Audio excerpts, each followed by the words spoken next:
মুন্সিগঞ্জের সিরাজদি খানে খালেদা জিয়ার রোগ মুক্তি কামনায় দোয়া এবং 500 শীতার্তদের মাঝে কম্বল উপহার দিয়েছে বিএনপি। মঙ্গলবার 14 জানুয়ারি দুপুরে উপজেলার বারুইপাড়া গ্রামে লাল মসজিদ সংলগ্ন বালুর মাঠে কম্বল বিতরণ অনুষ্ঠানে প্রধান অতিথি ছিলেন বিএনপির কেন্দ্রীয় কমিটির স্বেচ্ছাসেবক বিষয়ক সম্পাদক মীর শরফত আলী সুকু। এই কম্বল বিতরণ করেন। প্রধান অতিথি তার বক্তব্যে বলেন, বিএনপি এই সরকারকে সার্বিক সহযোগিতা করে যাচ্ছে।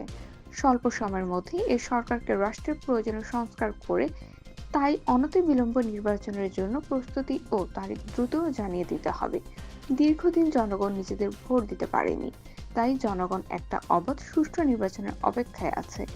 বিতরণ ও দোয়া অনুষ্ঠানে স্বেচ্ছাসেবক দল কেন্দ্রীয় কমিটির সাবেক সহ সভাপতি আওলাদ হোসেন উজ্জ্বল, জেলা যুবদলের যুগ্ম সম্পাদক ইকবাল হোসেন, জেলা নারী ও শিশু অধিকার ফোরামের সাধারণ সম্পাদক মোহাম্মদ জসিম মোল্লা, কেন্দ্রীয় ছাত্রদলের সাবেক সহ সভাপতি আলমগীর কবির, জেলা নারী ও শিশু অধিকার ফোরামের সাংগঠনিক সম্পাদক মোহাম্মদ ফাহাদ প্রমুখ উপস্থিত ছিলেন।